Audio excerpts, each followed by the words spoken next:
Today on the Topping Show, Vivek on stopping TV ads goes viral on X. Pizza Hut franchise to lay off thousands of employees due to a California law increasing the minimum wage from $4 an hour to $20 an hour. EV startups are starting to run out of capital. Zulily is shutting down.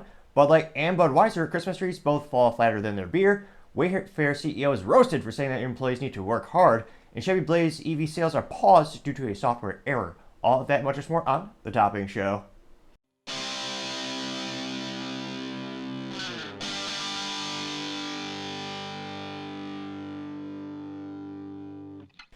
Thank you everyone for taking the time to tune in today. Today's episode of Topping Show is sponsored by Topping Technologies. Topping Technologies is an IT value-added reseller and services company with a special proficiency in IT security. Heck, I see their founder at least twice a day. Gotta say he's quite handsome and brilliant. He's me, you see, that's a joke. If you're an IT leader or business owner, you can reach the team at sales@toppingtechnologies.com. Also trying to get to 4,000 subscribers by the end of December, so click that button. I greatly appreciate it. Now going over to the business part of the podcast, you have EV startups starting to run out of charge. Pun moderately intended. Now, it shouldn't be too surprising when you look at the EV category and the EV industry and all the startups. We've had 3 fail thus far. You've had Lordstown Motors. They went defunct earlier in 2023. That was an instance in where you had a General Motors factory in Lordstown, Ohio, which A+ for marketing. They did actually have a good name for a company name. They actually were going to close that down. They believe it previously made the Chevy Cruze Eco, which the best ones came with stick shift, obviously. But, excuse me, you had an instance where instead of shutting down the factory, they sold off the factory, General Motors sold off to a startup, and they were going to build an EV truck there. Now, due to a myriad of complexities and issues, that company went bankrupt. You also had Proterra, as well as, where's the last one? Electric Last Mile Solutions. They've all gone belly up. Or, perhaps better metaphor might be lithium-ion charged fires. And when you look at the competition, they're starting to run out of capital. And if we pull up some of their stock prices, kind of look at their, 1-year trends. Let's pull them up really quick. So Lucid is probably the best known luxury one. I use luxuries in brackets because personally I never consider something disposable to be luxury. One of the reasons why Rolex is timeless, pun moderately intended, is because it's handmade, one of the few items you can actually purchase in life where all the components are actually engineered and manufactured in-house. And those things will last quite literally generations. You can hand it down to your children, to your children's children's. I mean, Rolex Submariner is timeless. And yes, ironically enough, it's actually less accurate than this free Garmin my friend gave me a couple years back. But it's a piece of mechanical engineering. It's pretty neat in and of itself. I think that, as well as it being a status symbol, excuse me, that's a luxury timepiece. I mean, that's actually luxury that might be worth buying. Lucid is an EV. And by its very nature, again, I have a little caveat every time we talk about EVs, we might have some fascinating, great, magical technology tomorrow that make them not disposable pieces of garbage. But right now, they're all going to just crash and burn eventually.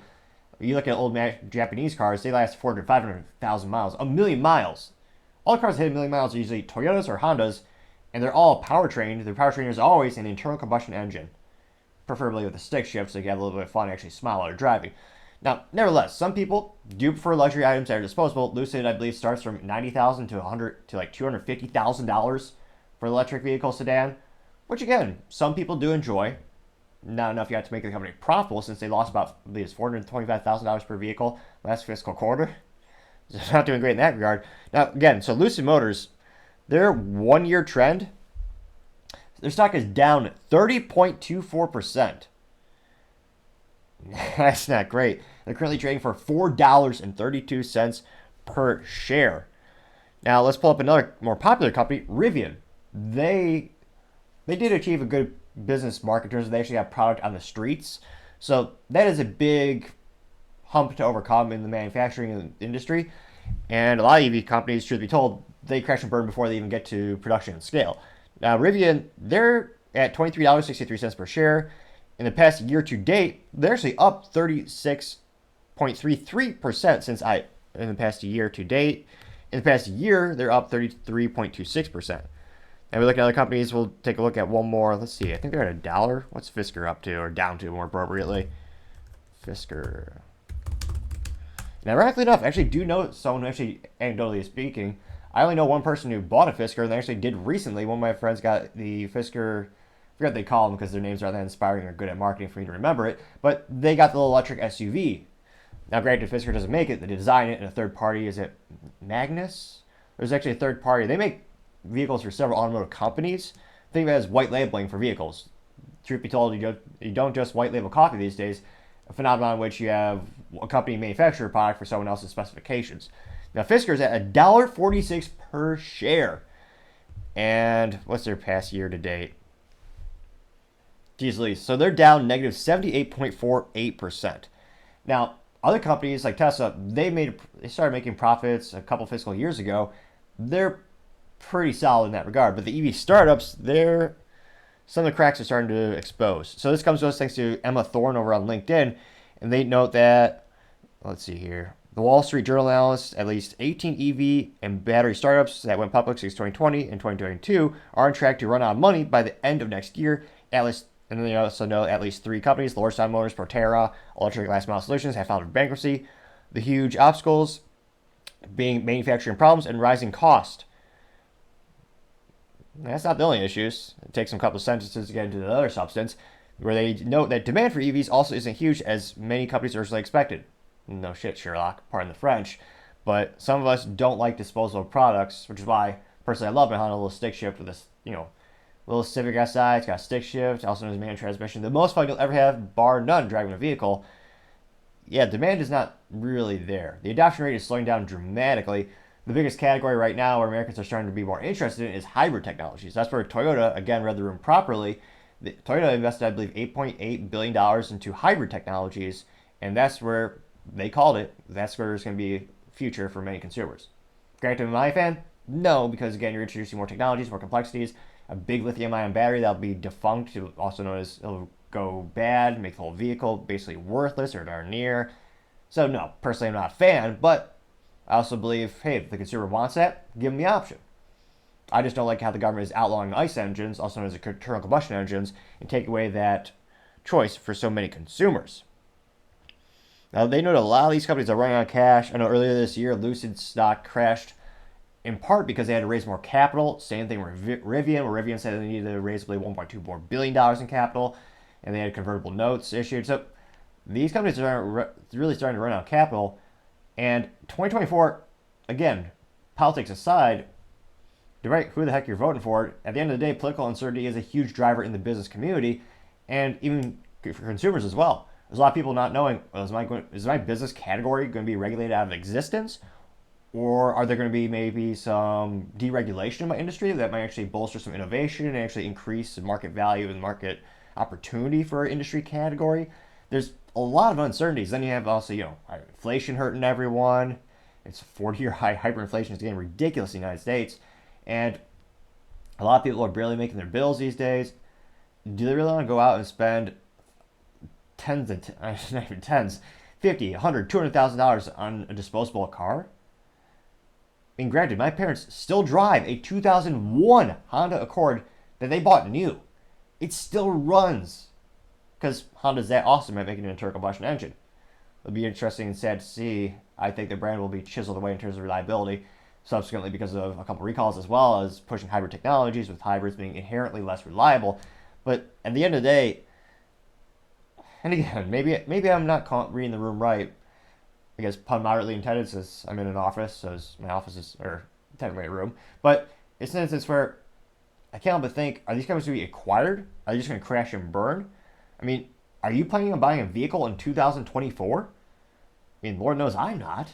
Most people I know, anecdotally speaking, they're all trying to conserve every penny they can and trying to pinch every penny.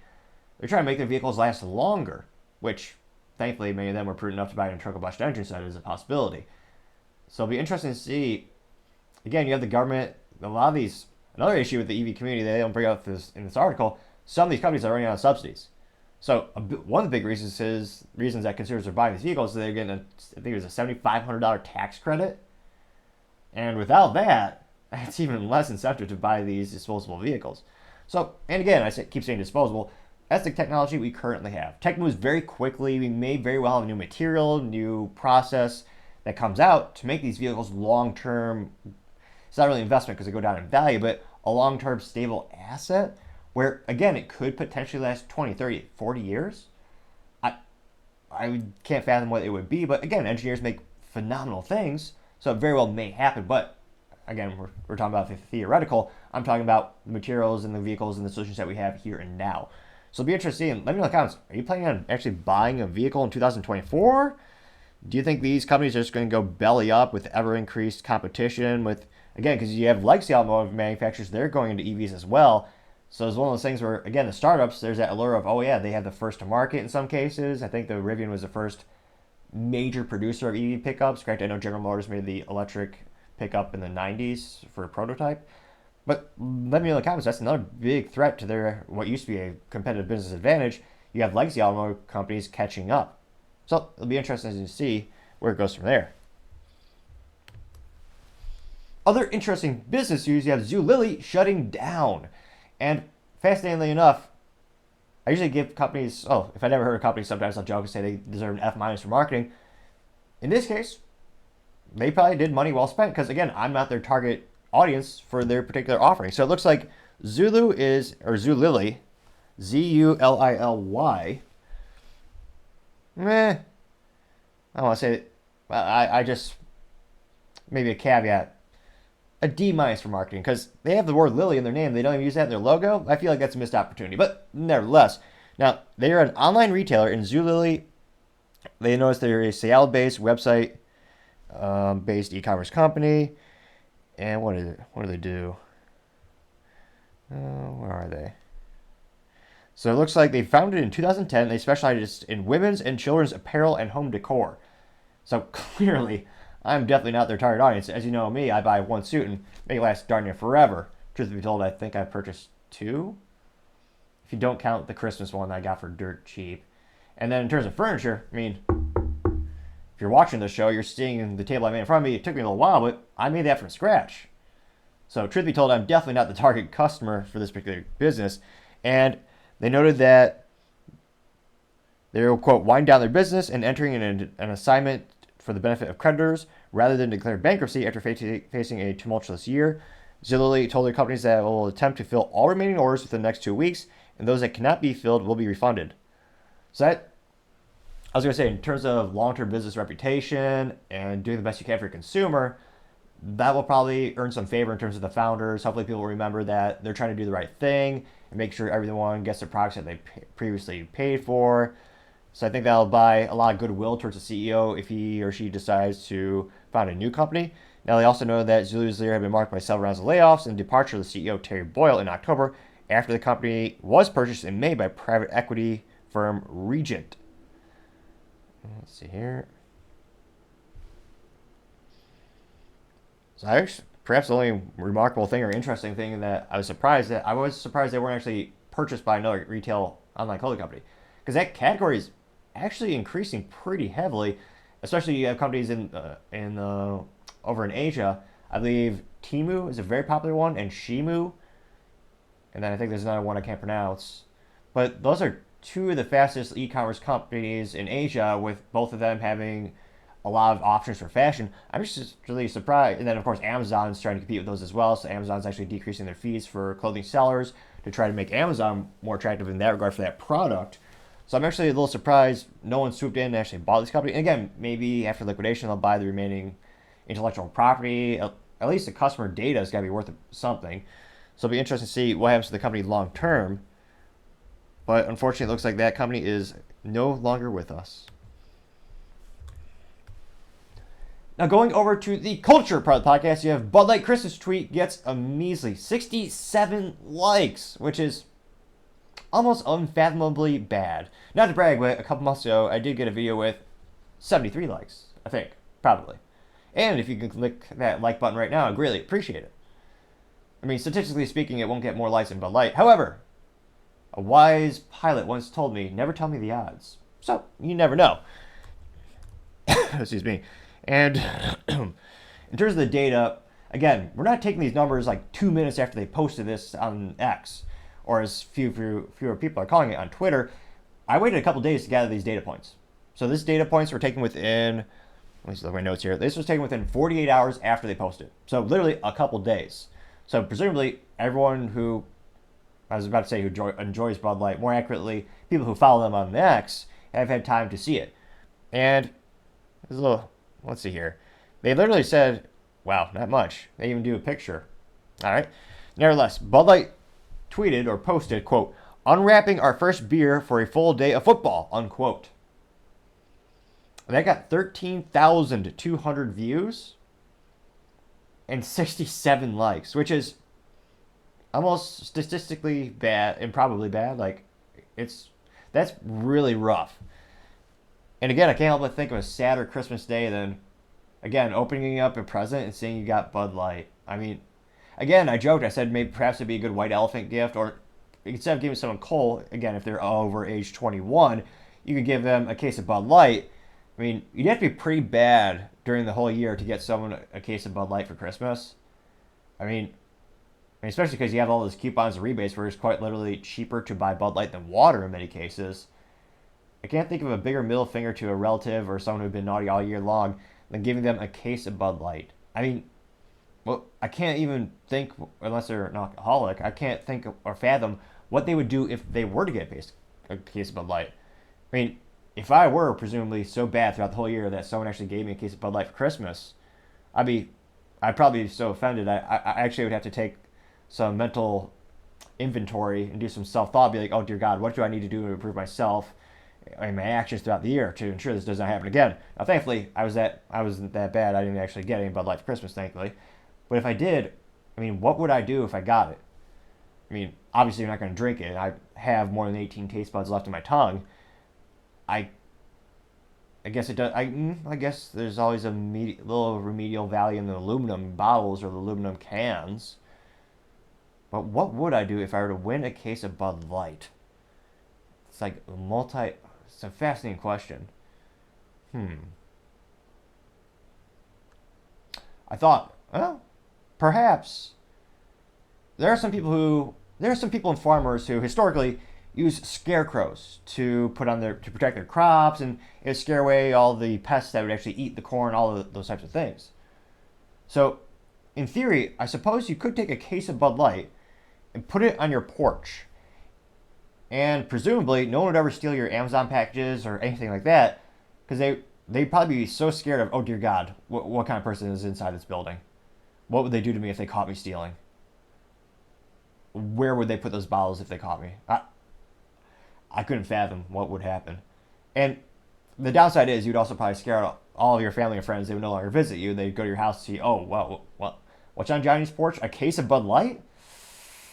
You know what? Let's tell Johnny we had a dental appointment pop up.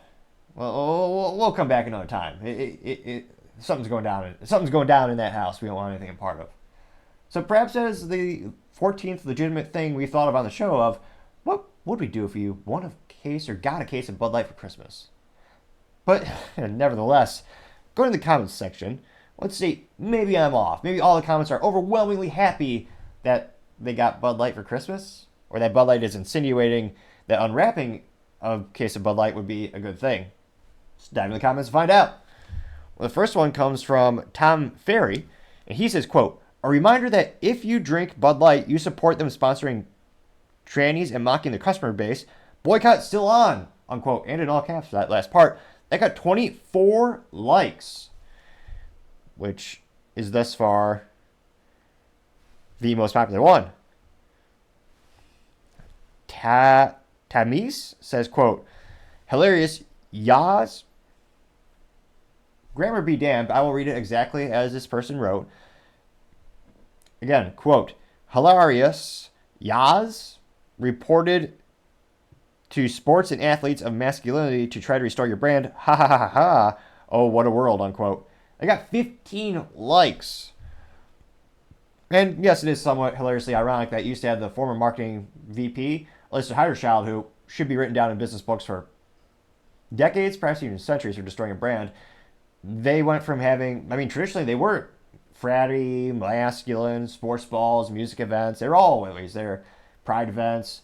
And then they had the campaign with Dylan Mulvaney, who made $185,000 off 2 pictures and a video, I think, which I can't fathom making so much for doing so little. But nevertheless, now they're going back to that. I'm not too surprised. That statement got 15 likes. I don't believe it. There appears to be a positive statement. Now we'll look at the profile to see if this is a real person or perhaps it's the VP or someone at Bud Light. But nevertheless, someone by the name of Sigma Bartholomew says, quote, "Nothing feels better than cracking open a can of Bud Light today," unquote.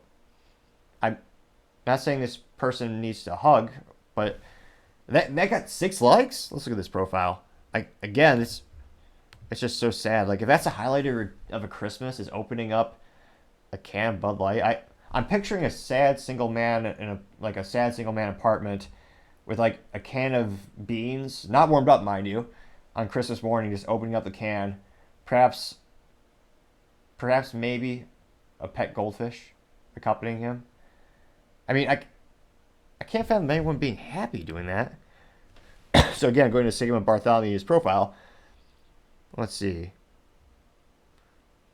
This person says in their profile description, edits sometimes, rogue urchin, not a troll. Block equals my only child. What?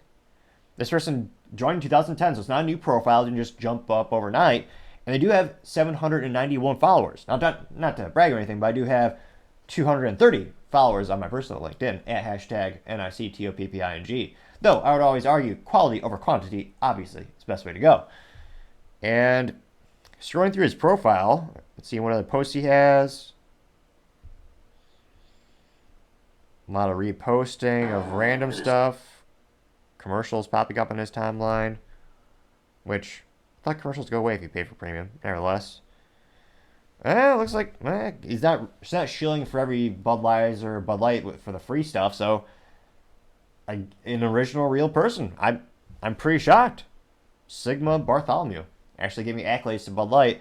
Although, in disclaimer, he may just be a very sad alcoholic. Again, I can't fathom that being a highlight of the day. I mean, of all the things to do on Christmas Day, I mean, I can't fathom that. I'd almost compare it to like if you're a child opening up a gift and saying you got socks, but even socks are a durable or moderately durable product they use again and again, and there's some value there. And ironically, the older you get, the more you actually appreciate those types of things. But nevertheless, with the Bud Light, that's never a good thing. It's like you grow into it. If anything, you grow out of it. Now let's go see what other comments we have. Scott Baby TM simply said hashtag stand with Riley Gaines. It's a picture of Riley Gaines. I got 1 like. Bluegrass Barbie B-word says, quote, "Love the Peyton Manning commercial. He orders 2 Bud Lights, then realizes they're almost free, gets a whole round for the bar," unquote, getting 1 like. Tony Bucinio says, quote, "How did you turn Peyton gay?" unquote, and that got 7 likes. James said, quote, "Lost all respect for Peyton Manning. He will do anything for a buck," unquote. They got 5 likes. Now, Chris Keggy says, quote, "A Christmas tradition like no other. Bud Light on Christmas Day and football." He didn't get any likes. Can't but wonder. Let me look at his profile. Chris Kegley. Which, again, is that a tradition I don't know about? That somehow eluded me all those years? Having a Bud Light on Christmas Day. Like, if you're going to have any alcohol to inebriate yourselves, I would assume it'd be something more like what was it? I mean, more like the eggnog. That's kind of cliche. I mean, anecdotally speaking, I know my parents would make Nantucket sleigh ride. What else? There's a couple alcohol-based gin drinks from Cuba that they'll make. But, yeah, is that something you look forward to? Is it just me? But nevertheless, let's look at this Mr. Chris Kegley's profile. Joined 2021, has 82 followers. Let's see here. And he does a lot of shout outs to movies and TV shows, or, talking about Shark Week. So I guess it looks like a real profile. I'll be damned. 2 original responses thus far. Someone by the name of Da Bad As simply replied with a GIF, or as youth might say, a GIF, where you have the Team America GIF, where you have the main, I was going to say not actor, the puppet of the show, throwing up. That got 3 likes. Trayvon Williams says, quote, "Do not support this sick S word. They don't give a damn about American values or your children, unquote. That got 6 likes. Although, in terms of, what was it, the disclaimer they put on Twitter for like more context or whatever, you could debate they very much care about your children, but perhaps not in the appropriate way. Little disclaimer there. They technically care. No, I would say not in a way that is appropriate. Let's just say that much. Let's see. Dave Hayes replied saying, quote, must have paid Peyton Manning a metric F ton, unquote, getting 6 likes. And yeah, I can't. They paid Dylan Mulvaney $185,000. And this campaign's probably $400,000, $500,000 plus, because this is multiple print ads or pictures as well as full video where you have Peyton, the Manning brother. He's actually in the bar throwing Bud Light cans around, which, again, if you were to do, that would shake it up to the point where if you open it, it would explode. But nevertheless, it's not real. It's just a commercial. Let's see. Going back to the comments. Estimated P says, quote, I will never buy another Bud Light, unquote, getting 4 likes. Let's see. Trayvon Williams, again, replies, sick people in this company, boycott until they apologize. And he actually included a picture of Dylan Mulvaney in the Audrey Hepburn-style hair. What do you call this? The elbow-length gloves, which I don't even know where you buy those, as well as the dress and the little necklaces. And, of course, Dylan Mulvaney holding the can of Bud Light. It got 6 likes. And it's not tired of winning, says, quote, hashtag Bud Light puts estrogen into their piss water, unquote. I'm not sure if that's a real fact. I mean, probably not.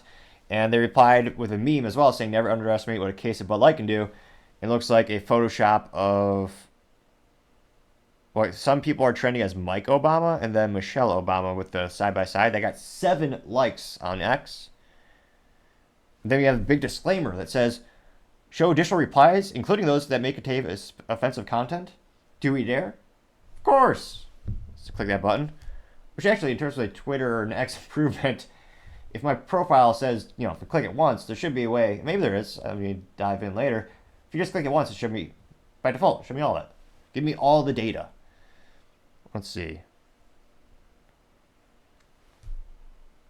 Simbad the Sailor says, quote, if I'm in a party and all they have is Bud Light, I would contemplate drinking water from the toilet, or at least the garden hose like we used to.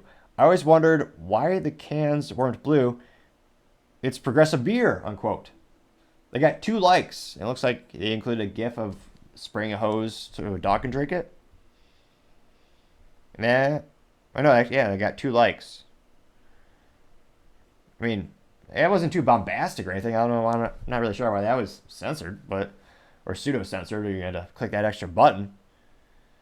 So it'd be interesting to see, in terms of the Christmas Eve, I'm sure all Bud Light wanted for Christmas was to redeem their sales. They did not get that for Christmas. And I don't think they will next year, but who knows? Maybe it will. I mean, statistically, the odds are against them, but who knows? Maybe. Probably not. But we'll see.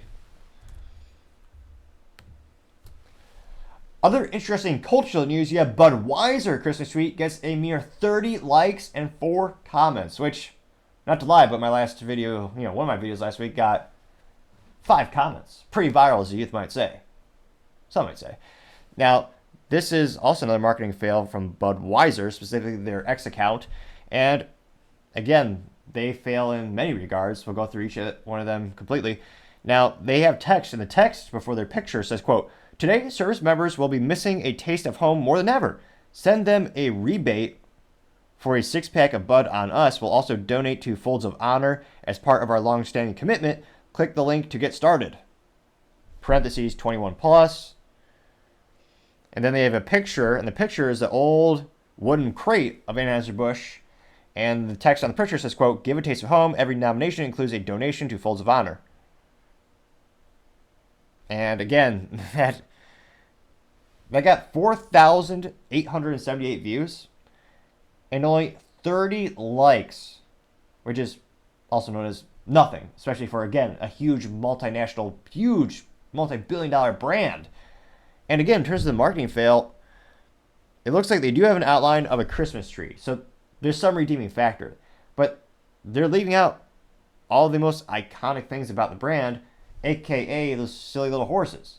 I mean, those Clydesdale horses were part of the brand for decades.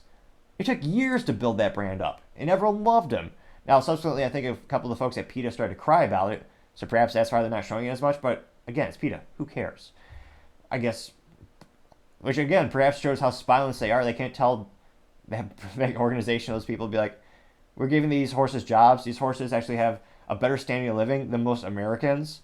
When you look at the stables and all the health care the horses get, ridiculous.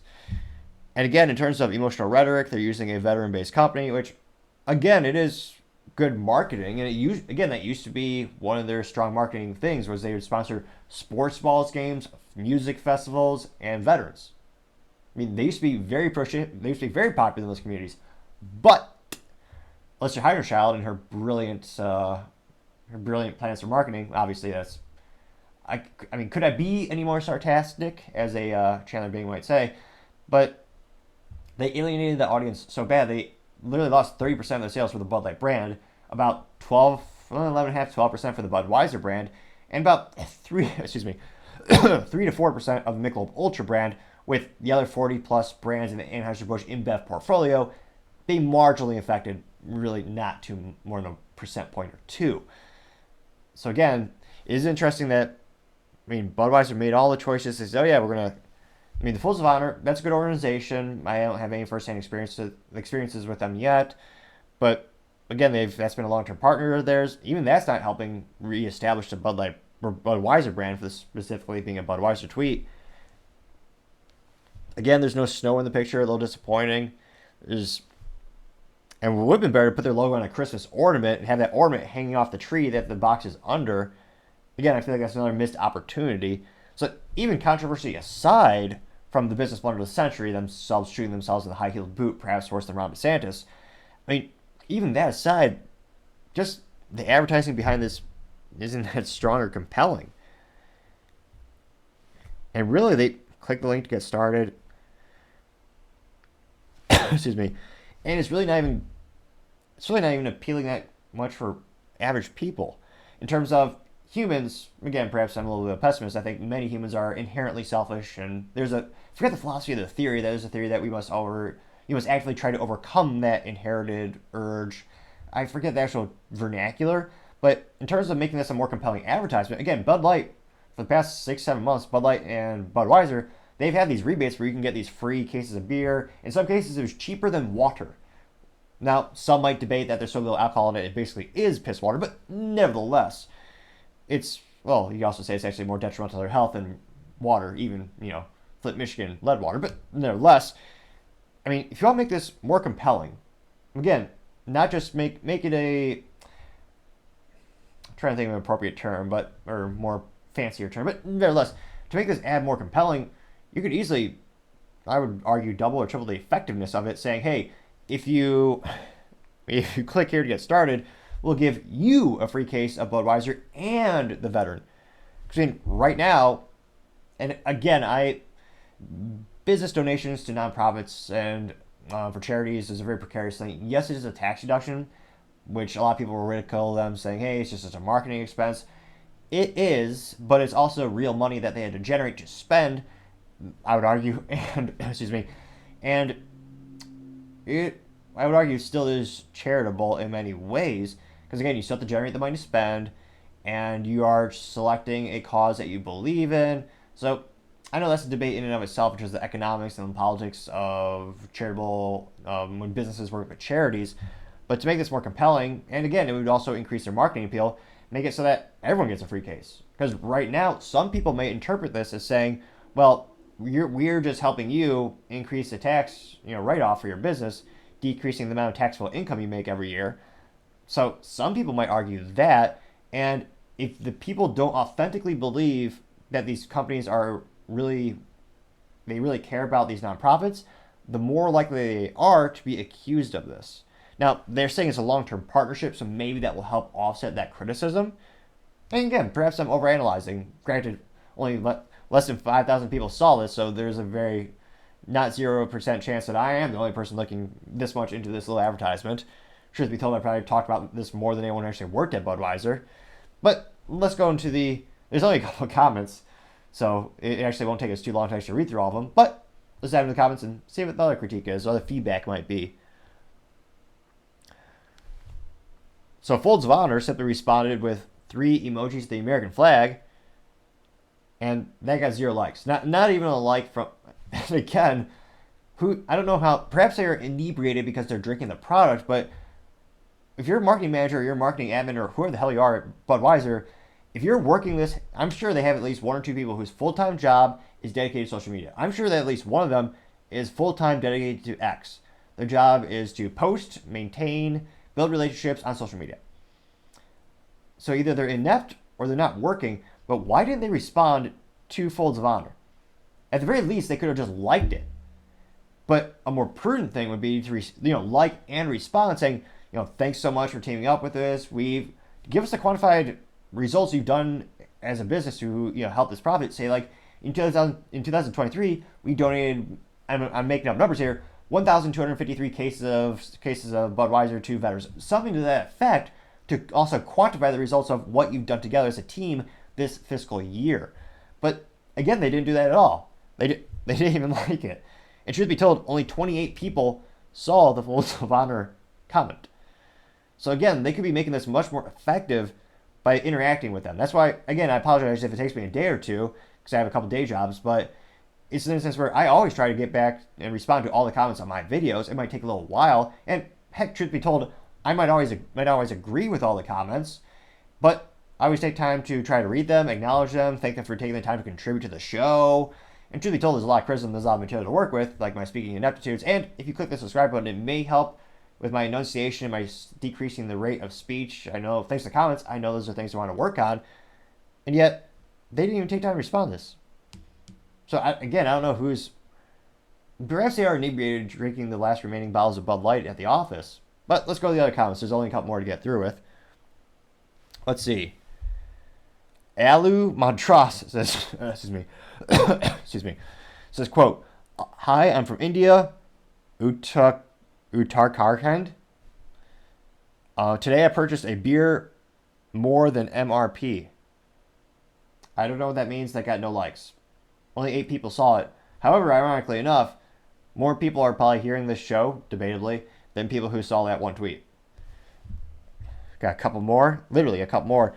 Drude and I vote says, quote, "Your Super Bowl commercials, you need to negotiate because the dispute between Tenga and DirecTV should mean a decreased fee because of lower viewership." An interesting comment. I mean, again, because of the unprecedented value of the Super Bowl, so many Americans tune in, though I think actually less are tuning in these days.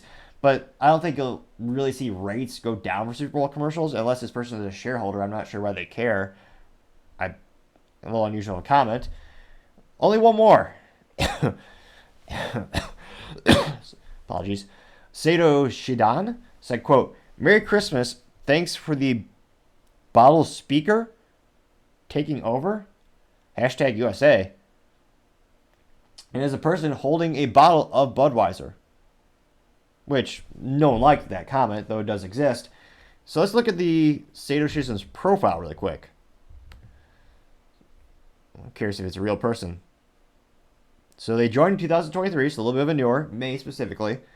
They have 18 followers, and they look like they are mentally vacuous, just wanting free stuff. So more than half of their posts on X are just saying repost so you could win some crappy gift card or something to that effect.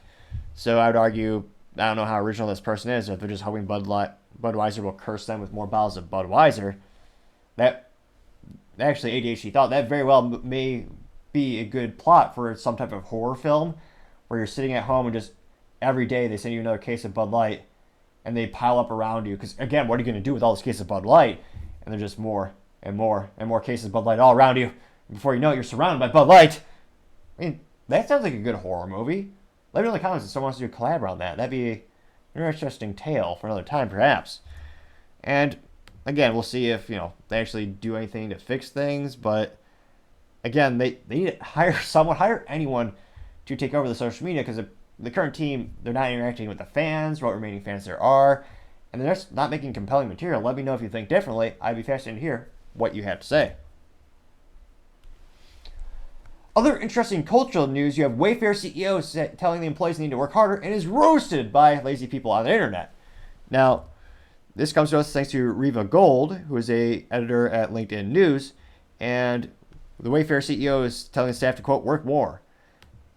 So this comes from us, again, this quote from the article head from Riva Gold saying, quote, time to work harder and blend your job into your personal life. That's the end of your message from Wayfair's CEO and co-founder, Nirja Shah, shared with the online furniture giant's roughly 15,000 employees after the company returned to profitability. Quote, working long hours, being responsive, and blending work and life is nothing to shy away from. There is not a lot of history of laziness being rewarded with success, unquote. He said in a note with the Business Insider. Shah also encouraged staff to think of company funds being spent as their own. Only in 2023 in the United States can Americans be so offended by such a simple, obvious message. And again, so many, I think it should almost be, again, I think everyone should work retail at least one summer or a couple months in their life to build character. And you learn a lot of lessons, actually. Truth be told, being a cashier at Cinemark all those lifetimes ago, you learn a lot. There's a lot of things I've learned. You built a lot of character and your skin gets a little thicker. And a lot of people could really use a lesson on how to actually treat others the way to be treated. Not in time in the United States is unprecedentedly, disappointingly high. And again, they're telling people to work harder. Yes. Perhaps I always tell people, always lambast me. I always tell people I'm 58 years old mentally or something to that effect. But so many people want to be paid so much for doing so little. There's an article saying how millennials expect to be making, $500,000 in a couple years of being in the workforce. That's so unrealistic, especially considering they vote for people who will increase their tax rates, so they'll never actually achieve that in many cases. But nevertheless, everyone is saying, oh yeah, he's so bad for saying this. Well, they just got their profitability, and this is one of the most precarious, uncertain times for businesses. Pretty much every 4 years, businesses, they're worried. They have no idea what the new presidential administration is going to do. Is it going to destroy the industry where they're in? Is it going to deregulate and actually decrease some of the regulations and actually give some incentives to grow their business, actually grow the category in which they're part of, the industry that they're part of? There's so many unknown variables. A lot of businesses start to decrease their spend because of that. And consumers, much the same, a lot of them actually decrease their spend as well. If you're watching the whole show, remember the first segment we talked about EV startups running out of capital and the adoption rate of EVs slowing down. I think partially because they're a luxury item no one actually needs. And if you're tight for cash, that's not a great long-term investment because, again, the battery will go bad, and that's a major expensive component of the vehicle. For now, might have some magical technology tomorrow that proves my whole theories out the window, perhaps. But he also continued to say, let's see. And then you have an economics professor, Nicholas Blooms, which nothing more useless than many professors, especially business professors who have never started a business. How useless is that? I was privileged in the fact that when I took some business courses, my marketing professor started multiple businesses and actually had real use case and real world examples to actually share with the class. So that was a good opportunity at Iowa. But again, so many professors that actually don't do anything, I can't help but notice, well, wait a minute, why didn't you do that? If all your ideas are so correct, why don't you go out there and prove them? And yeah, they can't and they won't. So Professor Nicholas Bloom says, quote, if Wayfair wants to run a business where people work 80 hours a week, he's going to have to put up their salaries by 50% to pay for them, unquote. No. I think actually one of the best ways to incentivize them, let me pull up the data really quick and double check. Yeah, I think one of the best ways you could incentivize them, if you are a publicly traded company, give them stock bonuses. A lot of tech companies do this, especially giving them an extra incentive to work like hell and actually hustle. A wise man once said, you never change the world working 40 hours a week. And granted, I understand not everyone wants to live that life. Some people just want to clock in, put in the minimum amount of effort, but you're going to get paid the minimum amount appropriately. Now, Wayfair's stock, in terms of year to date, is really good. Again, hindsight is always 20/20 with investing, but looking at Wayfair's long-term stocks, let's go 5-year trend. They're down negative 28.86%.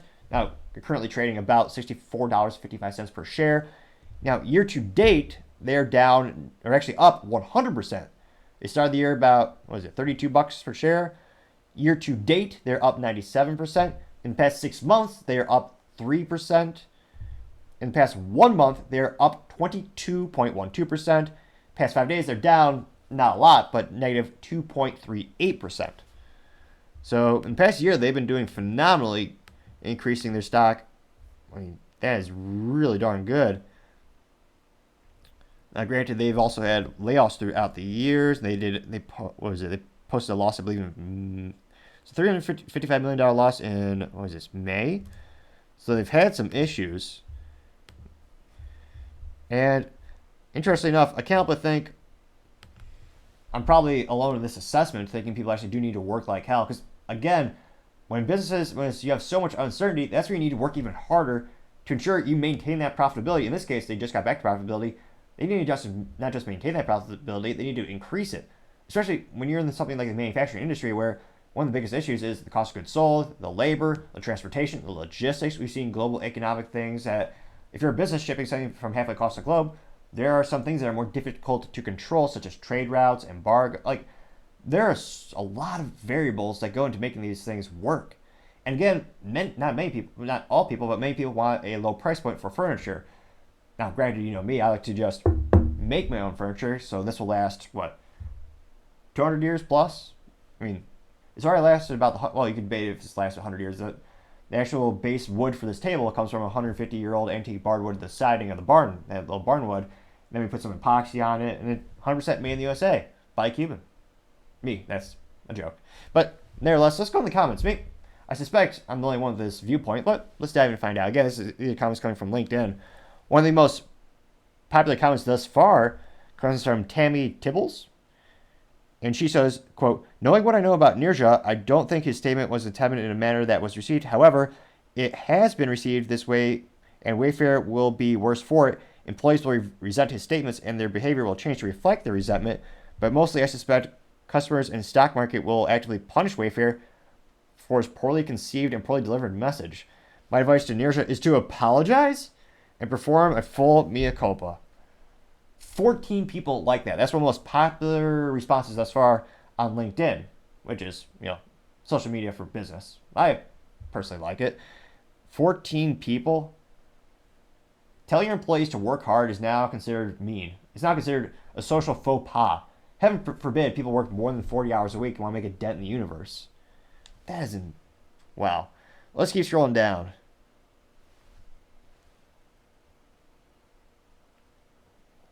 Let's see. All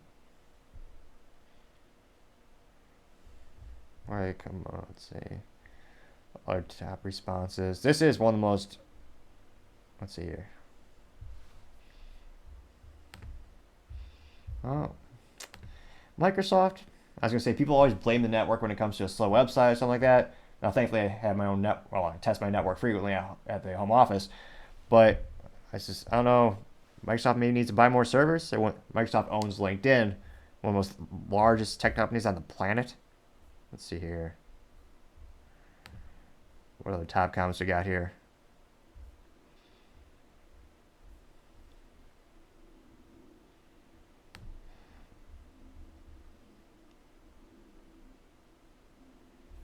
Let's see. Pay employees, reward them.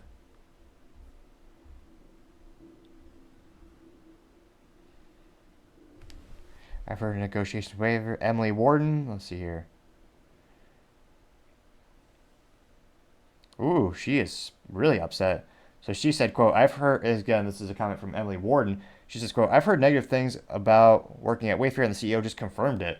Wayfair CEO Narji sent a backwards email to his employees lambasting laziness, saying, quote, working long hours, being responsive, blending work and life is not anything to shy away from. This is not a lot of history of laziness being rewarded with success. Hard work is an essential ingredient to the recipe for any success.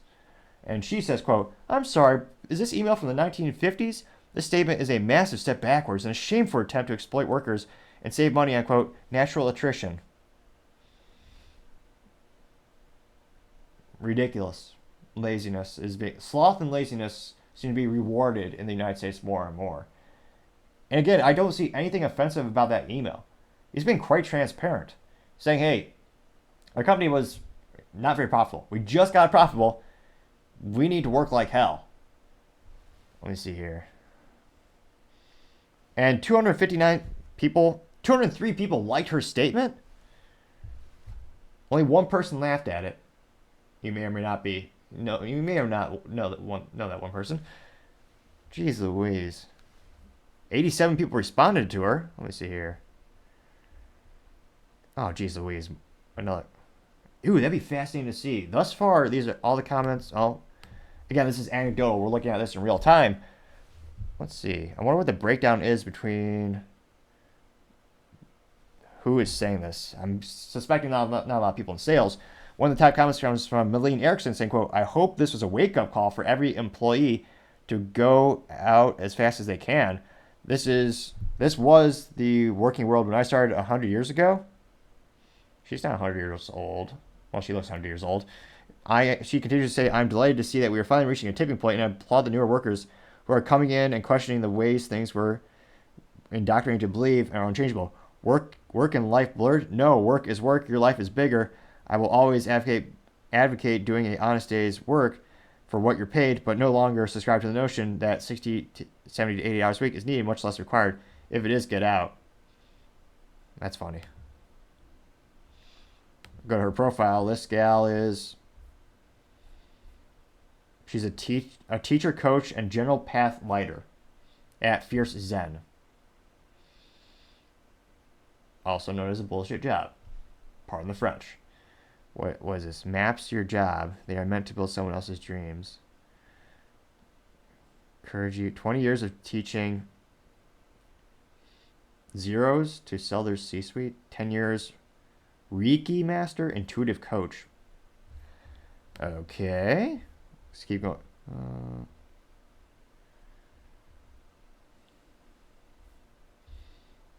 Let's see. I wonder if we can find any positive comments. Am I the only one? Let's see. Here's another top one. Jennifer W. says, quote, I was just thinking about making a purchase on Wayfair this week. I'll skip it.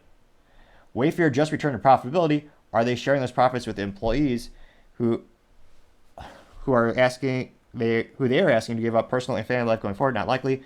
When I hear of profit sharing, I will return as a customer. Jennifer, she, her on LinkedIn.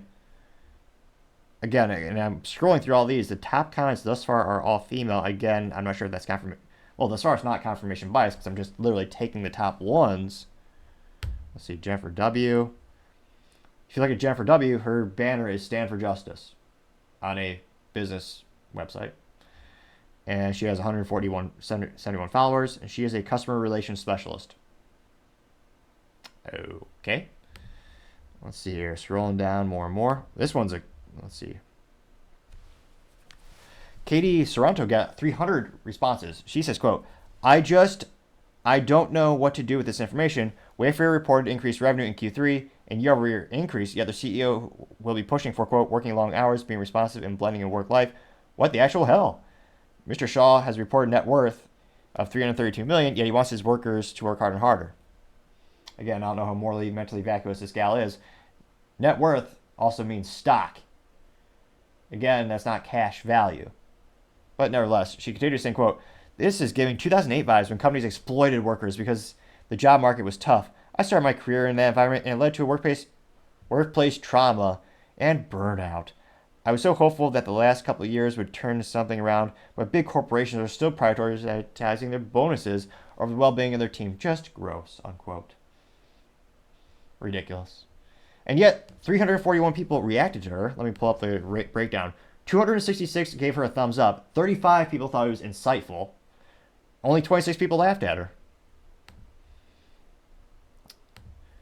Let's see. Let's go to the comments to her comment. Geez, are all these... Again, it's another top comment from Leslie Schuff. I apologize. I was about to... Wait. I thought this was an individual, but the pronouns that she proclaims are she and they. And this I was about to say this individual. This Leslie... I'm not trying to be overtly offensive. Leslie says, quote, I haven't bought much from Wayfair, so not buying anything more from Wayfair is fairly easy for me. Burnout doesn't help anyone, and since companies won't be around to care for employees like they did like they're in their 70s, and feeling the health effects from working themselves over harshly when they're in their 20s and 50s, success necessarily included care of the future, so that when you're able to live and enjoy your done companies, will have no further use for you.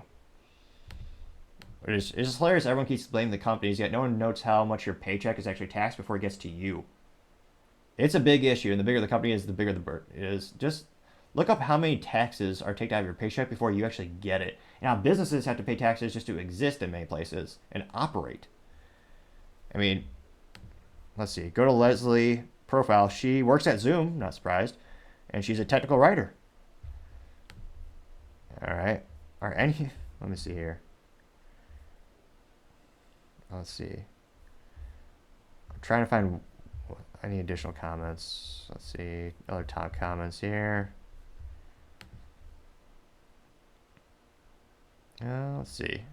We'll get one more popular one.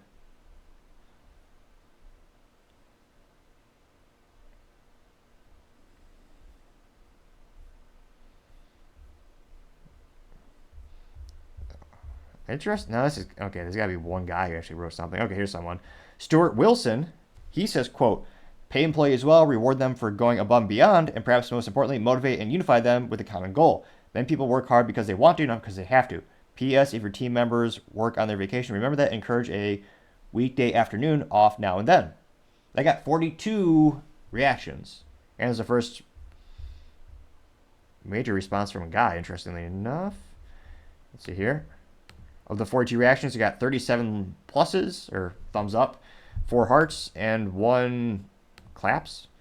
Only 3 people respond to him, though, interestingly enough. Let's see here. Do one more.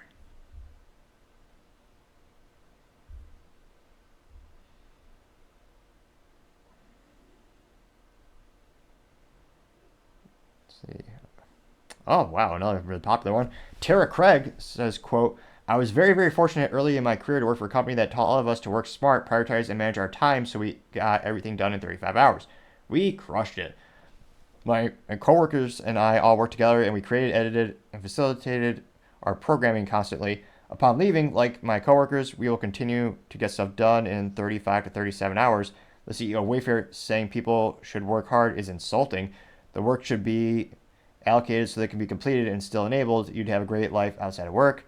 I've run my teams in the same mindset. If the work cannot be done, it means that one, someone hasn't been adequately trained to do so. 2, the work isn't being assigned properly. My brother says there's 24 hours a day, 8 for work, 8 for sleep, 8 for everything else.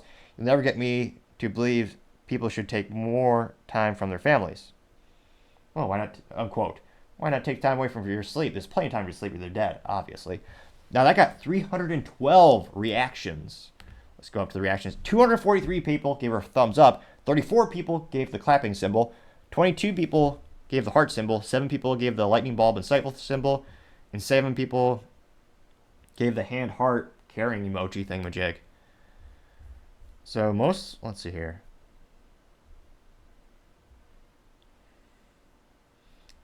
Only in America.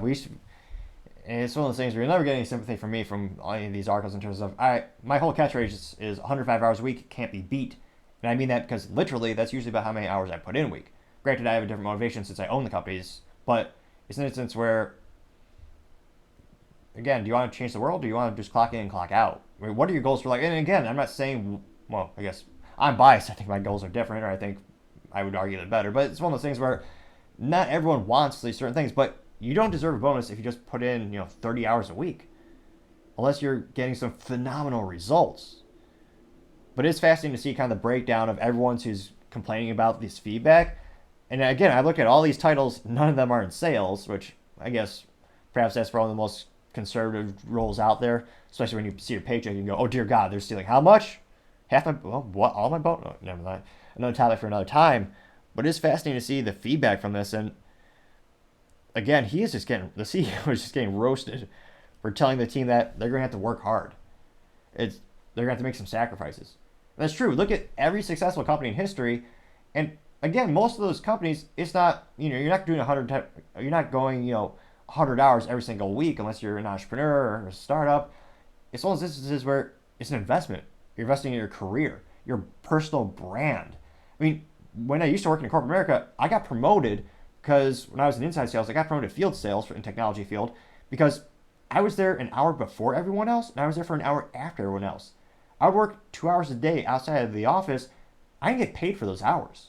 I was an hourly employee. And yet I did it because it's worth building my brand and building my career. And I was eventually rewarded, and that's one of the reasons I was promoted from inside sales to field sales, which is one of the most difficult promotions in the sales industry or sales category of going from, again, your inside sales to actual field sales. We're going and meeting customers and you're meeting your team, everyone face to face. So it's one of those instances, and let me know in the comments if you think I'm right, but it's one of those instances, maybe you think I'm wrong in my assessment. Again, it's also an opinion thing, but again, I'm not too surprised given it's 2023 in the United States and it's such an unprecedented amount of entitlement in the United States. I'm not too surprised the CEO is getting roasted for telling the people that, hey, there's probably going to be some tough times ahead in 2024. We're going to have to make some sacrifices. If we really want to stay in the business, keep this company going in the right direction. So let me know in the comments, do you think this will really cause a shift in consumer spending? On average, if you look at who controls the household income or the household spend, women do, again, we're talking about average families in the United States, women do control a lot. Women are the ones who are going out there and buying all these things, all the furniture and all this stuff, whereas men usually just, make their own stuff. So that is a part of their target market. And we're seeing some of the comments where these gals are saying, I'm going to shift my spending because of what the CEO is saying.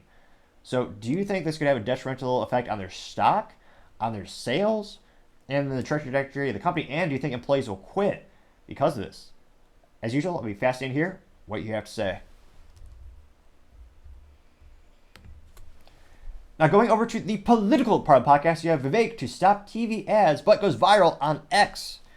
Now, this comes to us a couple of days ago on the Twitter, or as more and more people are calling it X, and got 2.1 million views and 22,000 likes, which is another friendly reminder to like this video because it will help with the YouTube algorithm and maybe the Rumble algorithm. I'm not sure how that one works yet. Nevertheless, Vivek, excuse me, says, quote, presidential TV ad spending is idiotic, low ROI, and a trick that political consultants use to bamboozle candidates who suffer from low IQ. We're doing it differently, spending money in a way that follows data. Apparently a crazy idea in U.S. politics. Big surprise coming on January 15th. American flag, unquote. Or American flag emoji, specifically. And he is responding to someone by the name of Election Wizard. And I'd say they get an A+ for marketing because the profile picture of Election Wizard is in fact a wizard. And this person says, quote, NBC News, Vivek Ramaswamy's campaign will stop all TV ad spending less than a month before the Iowa and New Hampshire. Unquote. So it's an interesting move on the political chessboard because, again, with certain social media platforms is much more effective and much easier to target. I'm going to say target demographics. It sounds grammatically incorrect. I'm sure it is. But it's much easier to build a customer profile set. It's a little bit easier to kind of put together a game plan in that regard. Where TV, yes, a little bit of that data. It's kind of the average viewership for certain programs is different. But also, I really wonder how compelling TV ads are in general. I always scrutinize the automotive industry because, you'll have a sports balls commercial or sports balls event and they'll have a commercial for the new truck or whatever. And how many people are honestly influenced to go out and buy a truck because they saw it on the TV? Like, when you're looking to buy a vehicle, it's such a huge expense these days, thanks to a myriad of things, including labor unions as well as government regulations. But it's one of the biggest purchases you'll ever make in your life. Are you influenced because you saw a picture of one on the TV? Because it does something that in the little disclaimer in the bottom actually says you're not actually supposed to do, hilariously enough, or do not attempt. But I was always skeptical about the effectiveness of TV ads. Now, in terms of the comments and the feedback, one of the comments comes from James Lynette saying, quote, bucking the status quo and thinking outside the box, that's what made Vivek a successful businessman and what will win him this election, unquote. That got 115 likes. Let's see here.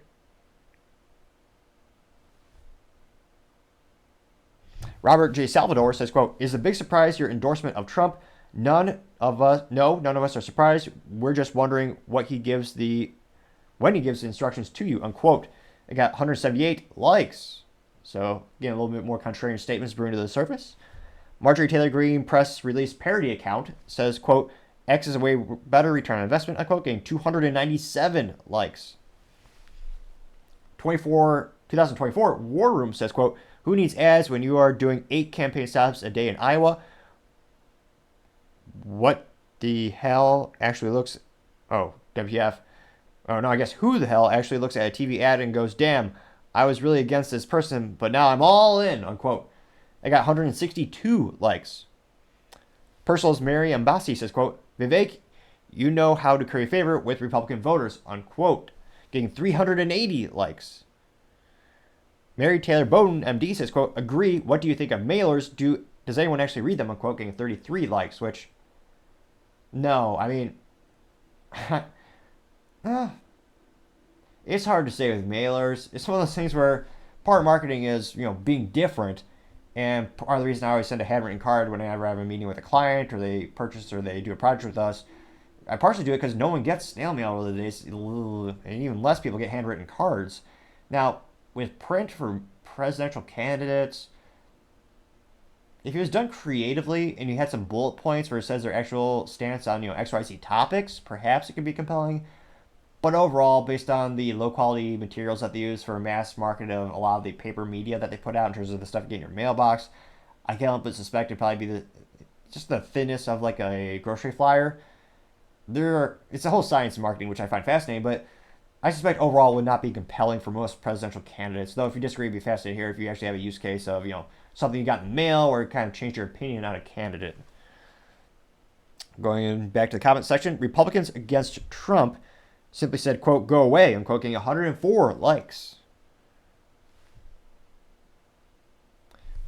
Yoon Bad Ombre says, quote, the Twitter X space with the accidental sound effects was worth $5 million in ads, unquote, getting 58 likes.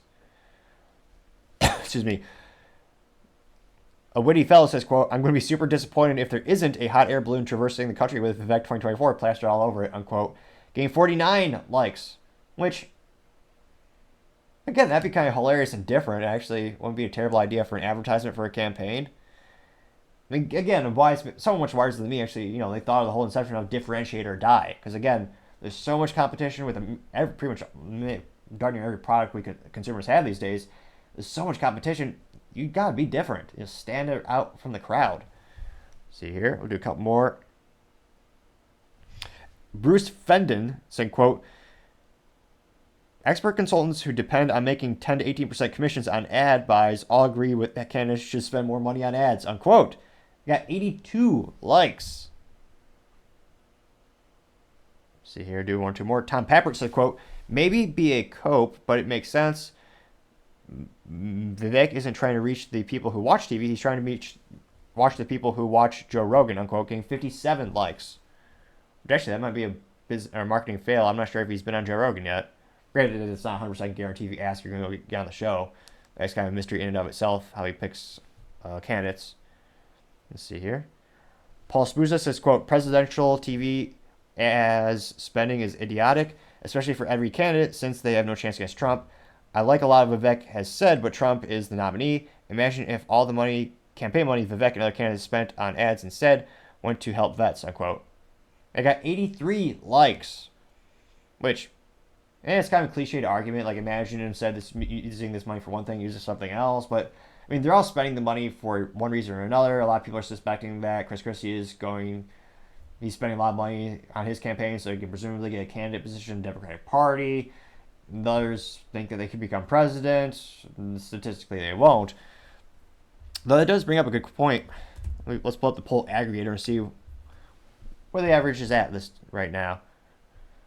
So again, this is a poll aggregator, and it's an aggregator of all polls coming from projects.538.com, specifically for the presidential primary. You got Trump coming in at 61.2%, DeSantis down to 11.7%, Nikki Haley coming back up a little bit, she's at 11%, and Vivek is actually down to 3.5%. Chris Christie is ballooned, pun moderately intended, Chris Christie's at 3.4%. H. Hutchinson is about the same, excuse me, at 0.6%. So again, the poll aggregator comes in at Trump 61.2%, DeSantis 11.7%, Nikki Haley at 11%, Vivek at 3.5%, Chris Christie at 3.4%, and Hutchinson at 0.6%. So interestingly enough, again, Vivek, I feel like, again, he's saying a lot of really compelling things on the campaign trail. He's making a lot of unique decisions, using a lot of unique media. He's really utilizing social media brilliantly. More effect, at least anecdotally speaking, he's getting a lot more views, a lot more responses, a lot more interaction on social media. Granted, I know it's not one-to-one direct correlation between that and polling actual votes, but it is it's interesting to see the polls for him. Again, there's also the nuance of the polls. The sample sizes aren't the best, but again, we're working with the data that we hear of right now. He's just not going in the right direction. I think he peaked around 11% a couple months ago. So again, it'll be interesting to see as he starts to divert his resources. He is, I believe, the only candidate who actually pays for X Premium. If you look at other candidates, they're all a couple of them pay for the business account, but he's the one for his organization or his campaign looks like it has a full-blown business account, which is like a $10,000 account. It's a pretty penny, as some might say. Well, a pretty vintage penny, since modern pennies are 99.99% zinc, which is garbage. But nevertheless, it'll be interesting to see as he starts to move that investments where he's previously using it for TV ads, where else he's going to put it, and could it be a more effective way of using his campaign dollars to move up the polls? Let me know if you think this will be a good move for him in the right direction, or perhaps it could be detrimental. It's fascinating to hear what you have to say. Other interesting political news, you have Pizza Hut to lay off thousands in California due to a minimum wage law going from $4 an hour to $20 per hour. You get what you vote for. Now, this comes to us thanks to, ABC7. They note that Pizza Hut will lay off thousands in California delivery drivers in 2024. Operators are blaming the new state law that raises the minimum wage up to $20 an hour starting in April of 2024. Now, they know that the layoffs will affect 1,200 workers of restaurants in Orange, Los Angeles, Riverside, San Bernardino, and Ventura counties. They will also impact more than 800 workers at Pizza Hut locations in Sacramento, Central California, Southern Oregon, and the Reno Tahoe area, according to reports. Operators are blaming the new state law. Again, increases that. That law is known as, again, I almost wonder if they're just inept at marketing just to be bland so they can sneak these things on the political ballot, or if they really are this uncreative in politics. So this poll, which should have been, or this law, which should have been the Job Killer Law 3.0, if you're as accurately, if the name was as accurate as the effects it's going to have on the economy there, they call it, excuse me, Assembly Bill 1228, which was introduced by Assemblyman Chris Holden, Democrat from Pasadena, and signed into law by Governor Gavin Newsom. Interesting. So again, because the jobs are going away, the average profit margin of these food places is not great. It is better than grocery stores. Grocery stores are about a 2% profit margin, but it's not enough to actually absorb this huge increase in cost. Now, they know that because of the layoffs, consumers will end up having to use third-party apps such as DoorDash, Grubhub, Uber Eats for food deliveries. And ABC7 Los Angeles reached out to Yum Brands, which owns Pizza Hut, as well as other fast food companies, and they have not received a comment. So it'll be interesting to see. People, you get what you vote for. And I wonder if people will ever start to vote differently. I'm pretty pessimistic at this point. You look at places like the city of Chicago. They've had the same leadership for nearly 100 years. And yet they have not changed their methodology. They quite literally just vote for the same thing again and again and again. And businesses are leaving in droves, just like in this area of California. A wise man once said the road to hell is paved with good intentions.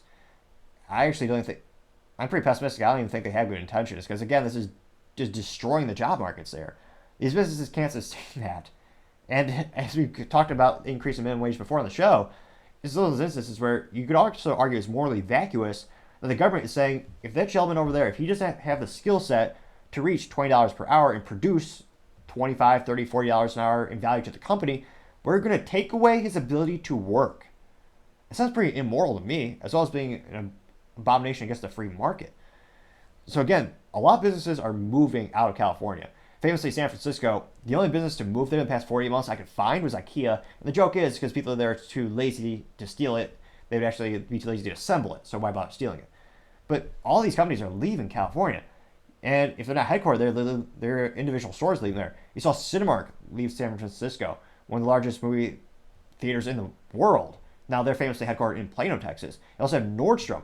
They left that area in San Francisco as well. A lot of these retailers are leaving in droves because not only is laws hurting them in terms of the books, but the crime is out of control. And again, politics, they voted to change the theft of up to $950 from a felony to a misdemeanor. And the way the public justice system is set up is a plea system, so they plead down. So again, starting from a felony, which traditionally they would plead down to a misdemeanor, now they're starting a misdemeanor and pleading down even less. Or in many cases, because again, these are evil district attorneys, they just choose not to prosecute them, put them back on the streets. So again, it's one of those things where business owners may not be interested in politics, but politics is very much interested in you, and this is a great use case. A lot of these operators, they call them operators, they're franchise owners. So perhaps the most famous one in history being McDonald's. McDonald's doesn't own a lot of those stores. They're actually owned by mom and pops. They're owned by separate businesses. Some people that want to pull their savings together, maybe they'll open 2 or 3 McDonald's. So they'll start a franchise company. And again, they cannot absorb these costs. It's astronomical. Again, I'm not a doctor, but if you click subscribe, it may help with my speaking aptitudes. It's not 100% guaranteed. Very few things are, but it may help with my stuttering. If you click the subscribe button, it may. Probably, perhaps. It can't hurt to try, that's all I'm saying. And it'll be interesting to see. I mean, the biggest issue is California is one of the largest markets on the planet. That's why the automotive community is heavily influenced by California. They're the 10th largest automotive company on the planet. It's that big. So a lot of people are saying, well, why won't these businesses all leave? There's so many people still living there somehow. The businesses are going to try to work like hell to stay in operation there. Now, the really question is, how can they stay in there? How can they stay there safely? And how can they stay there and actually make a profit? Now, they're saying here, they're just going to destroy the jobs. So let me know in the comments, do you think, are they going to try to repeal this law somehow? Are they going to try to dramatically ramp up automation? I mean, there's only so many levers you can pull. And in some cases, again, they want to be in business there because it's a huge opportunity. But in some cases, they're going to leave. So it'll be interesting to see what's the long-term result of this. Unfortunately, it's going to be detrimental. A lot of opportunities are going to be taken away from people who want to start their career. I mean, part of the American dream, I always argue, is climbing that corporate ladder. Getting that entry-level role, working 105 hours a week, grinding it out, getting that promotion because you're going above and beyond everyone else. So it'll be interesting to see what's the long-term effects, but I mean, as I always say, time shall tell. Now going over to the business blunder of the week, you have the Chevy Blaze EV sales are paused due to a little bit of a software issue. Now Chevy Blaze used to be a pretty popular vehicle back in the day. Well, you can say that about many intellectual properties or many properties of General Motors. Now this comes to us thanks to CNN Business. And they noted that GM has paused the sale of their brand new Chevy EV Blazer after some consumers reported software problems. So the VP of Global Chevrolet, Scott Bell, said, quote, "We are aware that a limited number of consumers have experienced software-related quality issues with the Chevy Blazer EV," unquote. Quote, "Customer satisfaction is our priority, and as much, we will take pause on new deliveries," unquote. Customer satisfaction is their priority, which is why they killed the Chevy Camaro, which they were selling at a 2x compared to last fiscal year, and is beloved, made in the USA actually, for the last generation of the Camaro, and yet they decided to kill that to they're going to make an EV 2-door SUV. Yeah, no one who wanted a Camaro wanted that, but they claim they care about customer satisfaction. Now they say they're going to work quickly to resolve the issue, and the sales will resume after the software update. Blaze, this is even more hilariously inept. Blaze EV owners are being asked to bring their cars to the dealership for the update. Epic fail, to say the least. That is perhaps half the business blunder here. Again, one of the better things about Tesla, if you like an EV vehicle, which, I mean, I'm not a fan, they only have 2 pedals, which is boring as all hell, but nevertheless, if you appreciate what they offer, well, the upside of that is that Tesla just started an issue, as we talked about earlier this week. They had an issue where the doors didn't lock properly in case of a crash. Well, all they had to do was update it over the internet. the consumer didn't even know. I think they'll get a physical letter in the mail, but the update was done wirelessly, remotely, over them internets. General Motors, if you have an issue, they have to drive to the dealership. That's terrible. Let me know in the comments. Maybe I'm making too big of a deal out of this, but they're trying to become Tesla. That is what Mary Barra wants. And that's why I keep having these comparisons between General Motors and Tesla. That's who they identify as their main rival, and that's who they want to be. Will they ever beat Tesla? I don't think so. It's a different culture, different technology, different people. And they also have the union and the dealerships, which are not adding value to the consumer. Quite the antithesis, they're decreasing the quality, increasing the cost, which makes another issue in and of itself. Now, GM actually told CNN that the software quality issues are not related to safety and also not related to the ultimate propulsion system or Google Build On.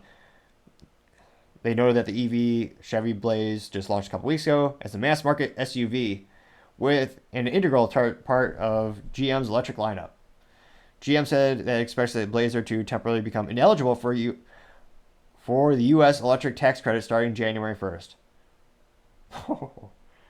That is a nail in the coffin, my friends. That one of the biggest reasons many people are starting to adopt EVs, and again, that rate is decreasing, mind you, it's that huge tax credit. I believe it's $77,000 or $7,500. That's huge. So without that tax credit, you're paying even more for this product. Now, they said that the U.S. Treasury Department imposed new rules earlier this month to disqualify EVs using certain battery components from China. GM says his plans to change its sourcing to comply with the guidelines. Yeah, we'll see about that. Let's see here. Shares GM. GM says, they reiterated. Again, I'm not a doctor, but if you click subscribe, it may help with my speaking aptitudes. Probably, perhaps. Nevertheless, GM, again, in the article, they reiterate that GM must be full EV by 2035. Now, I believe Mary Barra still wants Cadillac specifically to be full EV by 2030, a little bit more of an accelerated rate, which is a shame because one of the best vehicles I've driven lately, one of my buddies actually got the CT4 V Blackwing. Twin turbo V6, huge brakes, and a nice stick shift, as every vehicle should have by default. It's a track heart. It is amazing. And yet, GM in their infinite wisdom, obviously being ironic, they're going to kill that vehicle. Sad. Ridiculous. So again, to have a recall of your new vehicle that is supposed to be the pinnacle of your engineering. This is what you're saying. This is going to be the future of GM. To have a recall right off the bat, that's pretty bad. And to have a recall where you actually have to come back to the dealership for an EV, that has got to be the business blunder of the day. Thank you everyone for taking the time to tune in today. Again, we're trying to get to 4,000 subscribers by the end of December. So if you click that button, I greatly appreciate it. Also, leaving a like also helps the video with the algorithm, and the feedback with the comments is greatly appreciated. Lets me know how I can make the show better and better. Also, lastly, don't forget to take time to tell your family, tell your friends, tell your coworkers, heck, tell your enemies, tell anyone and everyone. Just stay safe, fight the good fight.